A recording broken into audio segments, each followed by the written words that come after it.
오늘의 주요 뉴스입니다. 어제 하루 코로나19 신규 환자는 513명으로 나흘째 500명대입니다.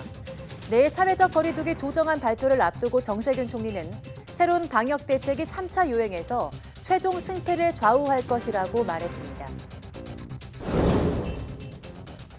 전 세계 코로나19 사망자가 200만 명을 넘어섰습니다. 유럽에서는 영국에 이어 브라질에서도 변이 바이러스가 발생한 것으로 추정돼서 긴장감이 높아지고 있습니다. 코로나19에 감염된 사람은 최소 5개월 이상 면역 효과가 지속한다는 연구 결과가 나왔습니다. 하지만 코로나19에 감염됐더라도 재감염되거나 바이러스를 전파할 가능성이 있어서 안심할 수 있는 상황은 아니라는 분석입니다.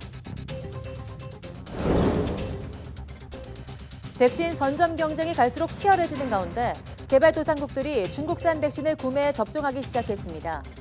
화이자나 모더나 백신이 상대적으로 효과가 좋지만 이들 백신은 선진국들이 선점했기 때문입니다.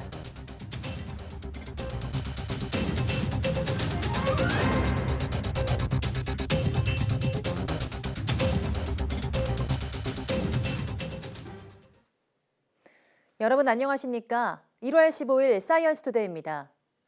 코로나19 신규 환자가 나흘째 500명대를 유지했습니다.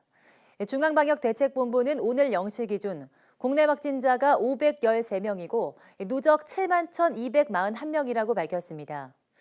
지역 발생은 484명으로 수도권 중심 확산세가 계속됐습니다. 서울 122명, 경기 180명, 인천 23명 등 수도권에서만 325명이 확진됐습니다. 이외에 부산, 경북, 경남, 제주 등 전국 모든 시도에서 환자가 나왔습니다. 숨진 사람은 22명 늘어서 국내 사망자는 모두 1,217명이 됐습니다. 위중증 환자는 6명 줄어 누적 374명이고 완치 환자는 764명 늘어서 격리 해제 누적은 56,536명에 달합니다. 한편 신규 해외 유입은 29명으로 이 가운데 5명이 입국자 검역에서 확인됐습니다. 정세균 국무총리가 내일 결정될 다음 주 거리두기 조정 방안과 관련해서 치열하게 고민하겠다며 이번 방역 대책이 3차 유행과의 싸움에서 최종 승패를 좌우할 것이라고 말했습니다. 정세균 총리는 오늘 오전 코로나19 중대본 회의에서 무거운 책임감으로 논의해 가장 지혜로운 결론을 내리겠다며 이같이 말했습니다. 아울러 응답자 10명 중 7명이 백신을 먼저 접종하기보다는 지켜보겠다고 답한 한 연구진의 설문조사 결과를 언급했습니다. 그러면서 여전히 백신 안전성에 대해 우려하고 있는 것으로 보인다며 정부가 정확한 정보를 제공해서 국민 불안을 덜겠다고 말했습니다.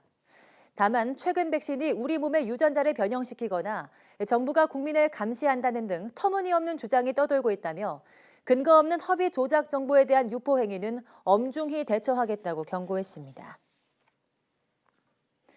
코로나19에 감염됐다 회복하는 과정에서 탈모와 피로감, 폐기능 저하 등의 후유증을 앓는 것으로 조사됐습니다. 또 정신적으로는 우울감과 외상 후 스트레스 장애가 주로 발생했습니다. 보도에 박홍구 기자입니다.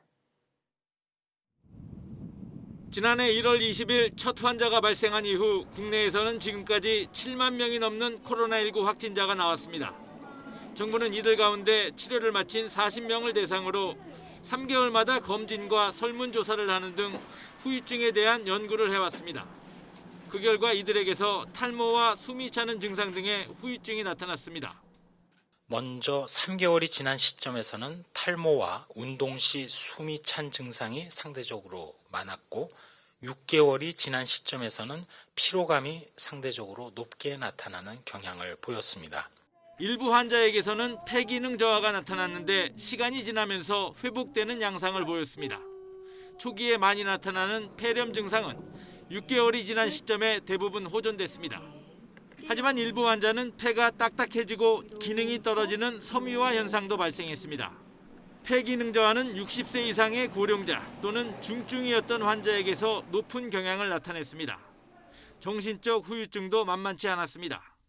정신과적 후유증으로는 우울감 그리고 외상 후 스트레스 장애가 주로 나타났습니다.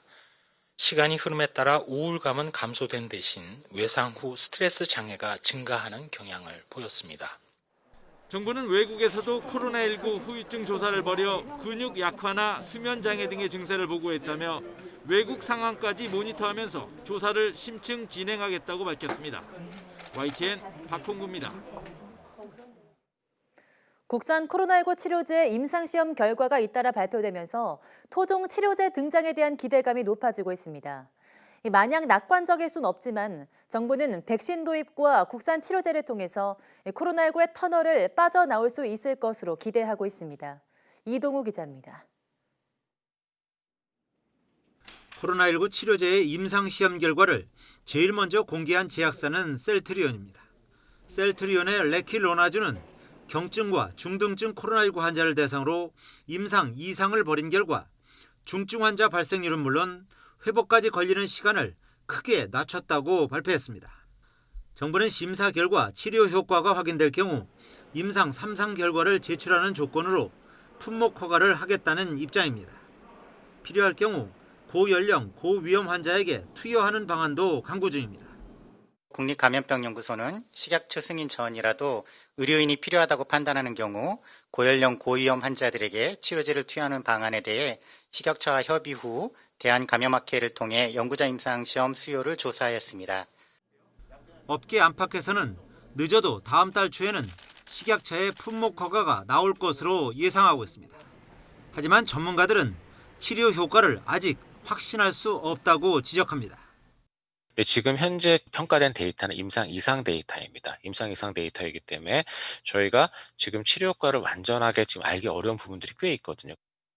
셀트리온에 이어 GC 녹십자와 종근당도 코로나19 중증 환자를 위한 치료제 임상 2상 시험을 마무리하고 조만간 식약처에 조건부 허가를 신청할 계획입니다. 대웅제약도 코로나19 경증과 중증 환자 치료제를 개발 중이며 유의미한 결과가 나와 긴급 사용 승인을 신청하겠다는 입장입니다. 이 밖에 부광약품, 신풍제약, 동화약품 등이 코로나19 치료제 개발을 위한 임상 2상 시험을 하고 있습니다. YTN 이동우입니다. 약한 빛을 쏘여도 훨씬 더 강한 빛을 만들어내는 나노입자가 국내 연구진에 의해 처음으로 개발됐습니다. 신약 개발이나 질병 진단, 빛 흡수 효율이 핵심인 태양전지 개발 등 활용 분야가 무궁무진하다고 합니다. 이혜리 기자가 보도합니다. 실험실에서 흔히 볼 수 있는 광학 현미경입니다. 약한 빛이나 열 때문에 살아있는 세포 내부의 모습을 오랜 시간 볼 수 없습니다. 국내 연구진이 이런 문제를 극복할 방법을 찾아냈습니다. 톨륨이라는 원소를 활용해 독특한 구조를 가진 나노입자를 먼저 설계했습니다. 그런 다음 나노입자의 빛을 쏘였더니 내부에서 연쇄 증폭 현상이 일어나 최대 40%나 강한 빛을 만들어냈습니다. 나노입자에서는 기하급수적으로 급격하게 증폭되는 그런 양상으로 일어나는 것이고요. 빛은 마치 은행잎처럼 기하급수적으로 증폭이 일어났는데 연구팀은 이런 빛의 증폭 현상을 눈사태에 비유해 광사태라고 이름 붙였습니다. 광사태 현상을 이용하면 나노 단위인 세포 내부의 모습까지도 자세하게 볼 수 있어 신약 개발이나 질병 진단에 활용할 수 있습니다. 특히 빛의 흡수 효율이 핵심인 차세대 태양전지는 물론 자율주행차 부품 개발에까지 응용할 수 있습니다. 이 나노입자는 빛과 관련한 그러한 분야에서 다양하게 활용해서 쓸 수 있을 것 같은데요. 디스플레이와 관련된 모든 산업에서도 또한 바이오 이미징과 같은 광센서에서도 사용이 될 수 있고, 이번 연구에는 한국화학연구원과 미국과 폴란드 국제공동연구팀이 참여했고 논문은 세계적인 학술지 네이처의 표지 논문으로 선정됐습니다. YTN 사이언스 이혜리입니다. 삼성전자가 온라인을 통해서 새 주력 스마트폰인 갤럭시 S21 시리즈를 공개했습니다. 갤럭시 S21은 6.2인치 갤럭시 S21과 6.7인치 갤럭시 S21 플러스, 그리고 6.8인치의 갤럭시 S21 울트라 등 3종입니다. 이번 시리즈는 몸체와 후면 카메라 등이 매끄럽게 이어져 일체감을 주는 새 디자인을 적용했고 인공지능 카메라 기능을 강화해서 전문가급 촬영이 가능합니다. 갤럭시 S 시리즈 최초로 울트라 모델은 S펜을 지원합니다. 갤럭시 S21은 8GB 램, 256GB 내장 메모리를 탑재했고 가격은 주력 스마트폰을 처음으로 100만 원 아래인 99만 9,900원으로 저렴해졌습니다. 이 신제품은 이달 29일부터 전 세계에서 차례로 출시되며 국내에선 오늘부터 사전 예약에 이어 29일 출시 예정입니다. SK텔레콤에 이어서 LG유플러스도 2G 서비스를 종료합니다. LG유플러스는 과학기술정보통신부에 2G 사업 폐업 신청서를 제출하고 오는 6월 말까지 2G 서비스 종료를 위한 본격적인 절차에 돌입한다고 밝혔습니다. LG유플러스는 2G 가입자 감소에 따른 주파수 자원의 효율적인 활용을 위해서 서비스를 종료하게 됐다고 설명했습니다. 지난해 11월 기준 LG유플러스 2G 이용자는 약 37만 4천 명입니다. 연말정산 간소화 서비스가 오늘부터 시작됩니다. 국세청은 오늘부터 새벽 6시에서 자정까지 홈택스 사이트를 통해서 연말정산 간소화 서비스를 이용할 수 있다고 밝혔습니다. 이번 연말정산 간소화 서비스에는 실손 의료보험 보험금과 신용카드로 결제한 안경 구매비, 공공임대주택 사업자에게는 월세액, 긴급 재난지원금 관련 기부금 자료가 추가됐습니다. 또 보청기 구매비나 미취학 아동의 학원비 등 사업자의 자료 제출 의무가 없는 항목은 직접 증명 자료를 받아서 회사에 제출해야 합니다. 2020년 귀속 연말정산 간소화 서비스는 민간 인증서로도 자료를 조회하거나 부양가족 자료 제공 동의를 신청 취소할 수 있습니다. 코로나19 사태로 배달 음식 주문이 늘면서 가뜩이나 우려됐던 플라스틱 대란 사태를 앞당겼다는 지적이 나오고 있습니다. 폐플라스틱 가격이 떨어져서 가져가는 사람은 없는데 버리는 양은 더 늘었기 때문입니다. 박기환 기자가 보도합니다. 음식을 먹고 버린 플라스틱 그릇과 음료수 페트병, 대형마트 포장용기 등 공터를 가득 채운 쓰레기들. 아파트 2만 세대에서 분리해 내놓은 플라스틱 재활용품을 수거업체가 가져다 놓은 겁니다. 플라스틱 배달 용기부터 생수통까지 이곳에만 10톤 규모의 플라스틱 재활용품이 쌓여 있습니다. 단 이틀 동안 수거한 분량인데 아무도 가져가지 않아 골칫덩어리로 남았습니다. 돈을 받고 팔던 폐플라스틱을 이제는 돈을 주고서도 처리하기 어려운 상황. 아파트와 맺은 계약 때문에 어쩔 수 없이 쓰레기를 계속 가져오다 보니 지난해에만 2억 원 가까이 손해를 봤습니다. 한 차에 10만 원을 받았거든요. 그런데 지금은 한 차에 10만 원을 준다는 얘기입니다. 한 3월부터는 가져오지 않는다고들 모는 사람들이 하는데 아마 그렇게 되면 우리가 가지를 못할 수가 있어요. 대표적인 플라스틱 제품인 페트와 주방용품에 쓰이는 폴리에틸렌 가격은 2년 만에 20%나 뚝 떨어졌습니다. 원인은 저유가와 막혀버린 수출로. 지난 2018년부터 중국 등은 폐플라스틱과 폐비닐 수입을 아예 중단했습니다. 여기에 지난해부터 플라스틱 원료인 석유 가격까지 떨어지면서 새로 플라스틱 제품을 생산하는 단가가 재활용하는 값보다 싸졌습니다. 또 코로나19 사태 이후 택배와 배달 음식 주문이 급증하면서 쓰레기 사태를 더 키웠습니다. 코로나 사태 이후로는 계속 좀 저유가 상황을 유지하고 있었거든요. 19년하고 비교했을 때 20년에 판매 단가가 많이 떨어졌습니다. 판매량은 늘어났으나 판매 가격은 회복이 안 되고 있어요. 환경부는 내년부터 폐플라스틱 수입을 전면 중단해 국내 재활용 시장을 보호한다는 대책을 내놨습니다.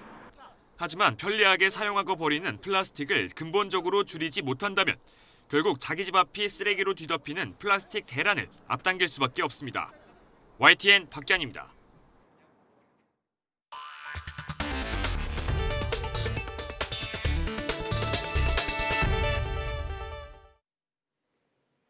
전 세계 코로나19 누적 사망자가 200만 명을 넘었습니다.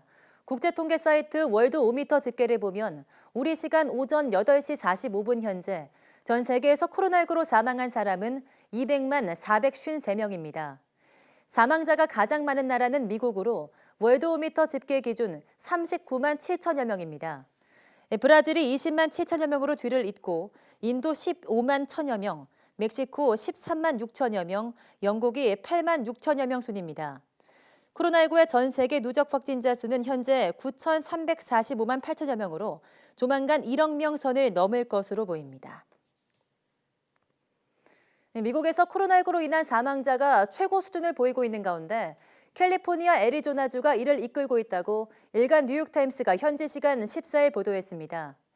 미국은 지난 10일 하루 코로나19 사망자가 4,462명으로 최고 기록을 경신했습니다. 새해 들어 2주 새 발생한 코로나19 사망자만 3만 8천 명이 넘습니다.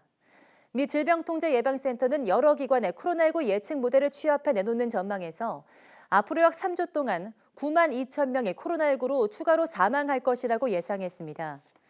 사망자 추이를 예고하는 선행지표로 해석되는 입원 환자 수도 여전히 고공행진하고 있습니다. 코로나19에 걸렸던 사람은 최소 5개월을 면역력을 지닌다는 연구 결과가 나왔습니다. 하지만 한 번 코로나19에 감염됐더라도 재감염되거나 이 바이러스를 전파할 가능성이 있는 것으로 확인됐습니다. 강성옥 기자가 보도합니다. 영국 공중보건국 연구팀이 지난해 6월에서 11월 사이에 의료계 종사자 2만여 명을 대상으로 추적 조사를 벌였습니다. 분석 결과 코로나19에 감염됐던 사람은 83% 정도의 면역 효과가 최소 5개월 이상 지속하는 것으로 나타났습니다. 화이자와 모더나 백신의 효과가 각각 95%와 94%, 아스트라제네카가 70%인 점을 감안하면 백신을 접종한 만큼의 면역력을 갖게 되는 것입니다. 하지만 이번 조사에서 코로나19에 감염돼 항체를 가진 6,614명 가운데 44명은 재감염된 것으로 확인됐습니다. 한번 코로나19에 감염됐더라도 재감염되거나 바이러스를 전파할 가능성이 확인된 것입니다. 연구팀은 면역력이 오래가는 것은 고무적인 일이라면서도 한 번 걸렸다고 안심할 수는 없다고 밝혔습니다. We were all hoping desperately that we wouldn't have to go through this again. But I think we got through it the first time. So we know that, we're hopeful that we'll get through it again intact. 코로나19 폐렴이 일반 폐렴보다 더 위중한 증상을 보이는 것은 폐에 늦게 퍼지기 때문이라는 연구 결과도 나왔습니다. 미국 노스웨스턴대 의대 연구팀은 코로나19 폐렴 환자 80여 명과 일반 폐렴 환자 250여 명으로부터 폐 수액을 추출해 분석한 결과 이같이 나타났다고 밝혔습니다. 연구팀은 폐렴이 늦게 퍼지는 과정에서 폐 조직이 망가지고 고열과 저혈압 등의 이상 증상과 신장, 뇌, 심장 등 다른 기관의 손상이 뒤따랐다고 밝혔습니다. 이번 연구 결과는 과학저널 네이처에 발표됐으며 미국 과학진흥협회 사이트에도 공개됐습니다. YTN 강성욱입니다. 영국 정부가 코로나19 새 변이 출현 우려에 따라서 남미 국가로부터 입국을 금지한다고 현지 시간 14일 밝혔습니다. 로이터 통신 BBC 방송에 따르면 그랜트 셰프스 영국 교통부 장관은 브라질에서 새 변이 증거가 나타남에 따라서 그리니치 표준시 15일 오전 4시부터 이 같은 입국 금지를 적용하기로 했다고 발표했습니다. 대상 국가는 브라질과 아르헨티나, 볼리비아, 칠레, 콜롬비아, 에콰도르, 파나마, 파라과이, 페루, 수리남, 우루과이, 프랑스령 기아나, 가이아나 등입니다. 우리 삶을 송두리째 바꿔버린 코로나19의 기원을 밝혀내기 위해서 세계보건기구 조사단이 중국 우한에 도착했습니다. 하지만 중국은 여전히 바이러스의 해외 유입설을 주장하면서 다른 나라도 조사해야 한다는 입장이어서 진실 규명은 쉽지 않을 것으로 보입니다. 베이징에서 강성웅 특파원이 보도합니다. 세계보건기구 조사단 10명을 태운 비행기가 우한 텐허공항의 모습을 나타냈습니다. 도착 직후 코로나19 검사를 받은 조사단은 앞으로 2주 동안 격리에 들어갑니다. 격리 기간 포함 한 달 동안 우한에 머물며 화난 수산시장과 현지 병원 등을 조사할 예정입니다. To visit different institution, people interviewing people from research institute, wet market, and hospital facility. So that is actually the plan of the group. 조사단에는 미국과 영국, 독일, 호주, 일본, 러시아 등 9개국에서 온 전문가들이 포함되어 있습니다. 중국은 바이러스의 해외 유입설을 주장하면서도 이번 조사에 협력하겠다고 밝혔습니다. 동시에 다른 나라도 조사를 받아야 한다는 입장입니다. 피해가 가장 큰 미국은 물론 중국보다 앞선 발병 의혹이 제기된 이탈리아 등도 겨냥한 겁니다. 新冠病毒的溯源是科学的问题，世卫组织呢也将是需要对其他的国家和地区进行类似的考察。 조사단의 우한 도착의 즈음에 중국에서는 재확산세가 거세지고 있습니다.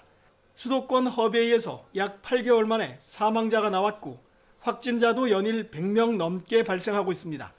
중국은 재확산의 진원지 스좌장시에 방 3,000개짜리 임시 격리시설을 긴급 건설하기 시작했습니다. 1년 전쯤 우한에서 중장비를 대거 투입해 밤을 새워 야전병원을 짓던 상황을 연상시키고 있습니다. 코로나19의 해외 유입 가능성을 제기하고 있는 중국은 이번 재확산을 일으킨 바이러스도 외국에서 들어왔다는 입장입니다. 세계보건기구의 기원조사도 중국의 이런 주장을 어떻게 넘어서느냐가 관건이 될 전망입니다. 베이징에서 YTN 강성웅입니다. 코로나19 사태로 고심하는 개발도상국들이 속속 중국 백신을 사들여 접종에 나서고 있습니다. 중국산 백신은 예방 효과가 들쑥날쑥해 의문이 있지만 효과가 높은 백신은 선진국들이 선점했기 때문입니다. 김태현 기자가 보도합니다. 코로나 확진자가 230만 명이 훨씬 넘는 터키에서 백신 접종이 시작됐습니다. 중국 제약사 시노백의 백신입니다. 국민의 불안감을 달래고 필요성을 알리기 위해 보건부 장관부터 접종하는 장면이 생중계됐습니다. Aşı olması gerektiğinin altını çizmek istiyorum. Çünkü bu hastalıktan korunmanın en önemli yollarından birisi aşı. 중국산 백신 5천만 회분을 주문한 터키는 우선 1차분을 보건 종사자와 고령층부터 신속히 접종할 계획입니다. 인도네시아 조코 위도도 대통령도 가장 먼저 중국산 백신을 맞았고 함께 접종한 고위 관료들과 함께 대국민 홍보 활동을 펼쳤습니다. 중국 시노백의 백신 코로나100은 예방 효과가 각국의 임상시험마다 달라 논란이 되고 있습니다. 터키와 인도네시아에서 진행된 임상시험에서는 각각 91%와 65%의 예방 효과를 나타냈습니다. 하지만 브라질에서는 일주일 만에 28%포인트나 떨어지며 기준선을 겨우 넘는 50%로 나왔습니다. 효과가 높은 백신들은 이미 선진국들이 싹쓸이했기 때문에 개도국들이 잇따라 중국 백신을 선택하고 있다는 분석이 나옵니다. 중국의 왕이 외교부장은 동남아시아를 분주하게 돌며 백신 외교전을 펴고 있습니다. 我们支持印尼打造区域疫苗生产中心的设想。 헝가리는 유럽연합에서 처음으로 중국 제약사 시노팜과 백신 구매 계약을 맺었습니다. 개발도상국들의 선택이 미칠 결과가 주목됩니다. YTN 김태현입니다. 헝가리 정부가 현지 시간 14일 중국 제약사 시노팜과 코로나19 백신 구매 계약을 맺었다고 로이터 통신이 보도했습니다. 헝가리 보건당국이 사용을 승인하면 유럽연합 EU 회원국 중에는 중국 백신을 받아들인 첫 국가가 됩니다. 구야시 게르기 총리 비서실장은 언론 브리핑에서 첫 선정약은 최대 100만 회분이 될 것이라며 선적 시기는 보건당국이 얼마나 빨리 승인하냐에 달려있다고 밝혔습니다. 또한 EU에서 배포하는 코로나19 백신은 일주일에 10만 회분 미만이라서 중국은 물론 러시아와 추가적인 백신 구매를 위해 계속 논의할 것이라고 말했습니다.